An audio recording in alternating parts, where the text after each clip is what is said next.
यह सच्ची घटना है 20 नवंबर 1820 की, यानी अब से करीब 203 साल पहले की, जब समुद्र में मौजूद एक जहाज के ऊपर कई लोग फंस गए।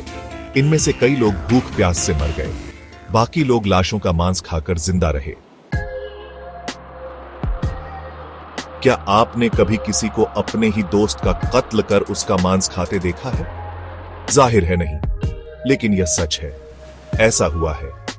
यह सच्ची कहानी उस समुद्री नाव में सवार बदकिस्मत लोगों की ही है, जो खुद को जिंदा रखने के लिए एक दूसरे का कत्ल करके उनकी लाशों से मांस नोच नोच कर खाते रहे, इस उम्मीद में कि नाव पर सवार आखिर कोई तो आखिर में समुद्र से बाहर जिंदा बचकर जा सके। ये वो डरावनी कहानी है जिसे हर कोई सुनना चाहता है।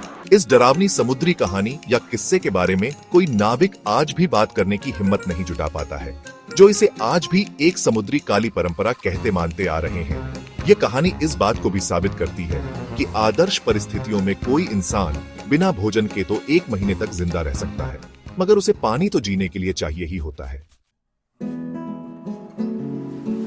मांस खाने को क्यों होना पड़ा मजबूर? हाँ, इस कहानी का दुखद पहलू यह है कि जिसमें समुद्री नाव में समुद्र के बीच मौजूद लोगों को जिंदा रहने के लिए पानी नहीं, अपनों को ही मारकर अपनों की लाशों का मांस नोचकर खाने तक को मजबूर हो जाना पड़ा था। मतलब नाव में सवार लोग थे तो बीचों बीच उस समुद्र में जहां पानी ही पानी था, मगर उन्हें जिंदा रहने के लिए समुद्र का पानी भी बेकार था। जब उन्हें अपनों को ही कत्ल करके अपनों की लाशों से मांस तक नोचकर खाने को विवश हो जाना पड़ा। यह सच्ची घटना है 20 नवंबर 1820 की, यानी अब से करीब 203 साल पहले की, जब समुद्र में मौजूद एक जहाज के ऊपर तामसिक शुक्राणु व्हेल ने हमला कर दिया। उस हादसे में जान बचाने को 20 लोग 3 अलग अलग छोटी नावों पर सवार हो लिए। वे जानते थे कि समुद्र से बाहर यानी जमीनी इलाके तक या समुद्र के किनारे पहुंचने तक के लिए उनके पास जिंदा रहने के लिए भोजन और पानी का इंतजाम नहीं है। यात्रा के दौरान 2 नाविकों की हो गई थी मौत। उनकी लाशों को समुद्र में फेंक कर दफना दिया गया, मगर जब तीसरा साथी इसहाक मरा तो भूख प्यास से हताश और मरणासन्न हालत में पहुंच चुके उसके साथियों ने खुद की भूख मिटाकर जिंदा रहने के लालच में उसकी लाश को ही नोच नोच कर खाना शुरू कर दिया। उन लोगों ने इसहाक की लाश से नोचकर गुर्दे और उसका जिगर खा लिया। बाकी बची लाश का मांस खाने की भी कोशिश की, ताकि किसी तरह से खुद की भूख मिटाकर वे सब जिंदा रह सके। एक इसहाक की लाश मगर नावों पर बाकी बचे नाविकों की जिंदगी बचा पाने के लिए काफी नहीं थी। तब सबने आपस में एक दूसरे से सवाल किया कि अब बाकी साथियों को जिंदा रखने के लिए अगला कौन सा नाविक साथी खुद को मारेगा, ताकि उसकी लाश खाकर जिंदा बचे लोग जीवित रहकर किसी तरह से खुद को सुरक्षित समुद्र के बाहर ले जाकर समुद्र में गुजरी खौफनाक कहानी बयान कर सके।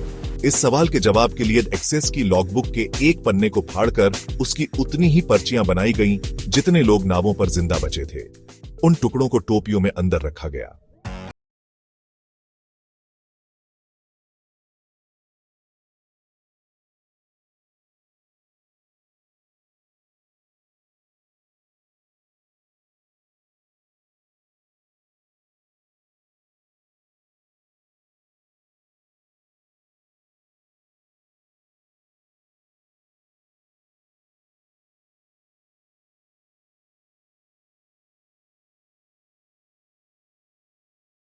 बाकी सब नाविक जिंदा रहे।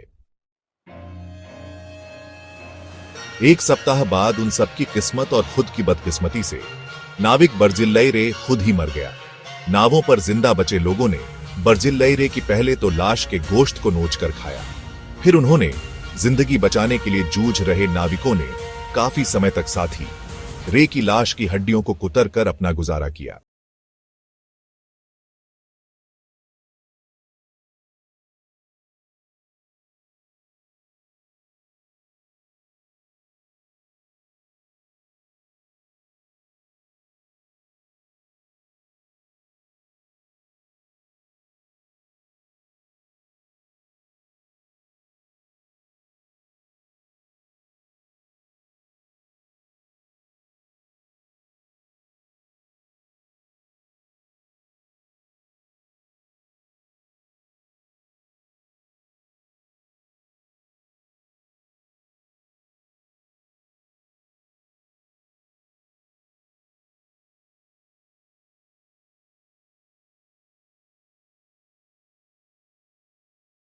कि उनके साथियों ने जिंदा रहने के लिए खा लिया था।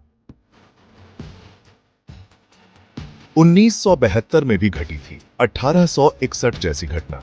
कहते हैं कि 1861 के बाद से साल 1972 में एक ऐसी ही त्रासदीपूर्ण घटना घटी थी उरुग्वेन एयरफोर्स की फ्लाइट संख्या 571 में, जिसमें एंडीज पहाड़ों पर लोगों को उतरना पड़ा था। उन जिंदा बचे लोगों ने 71 दिन जंगलों में बिताए थे और तब भी उन लोगों के सामने अपनों को कत्ल करके उनकी लाशों का मांस खाकर खुद को जिंदा रखने के अलावा कोई दूसरा विकल्प नहीं बचा था।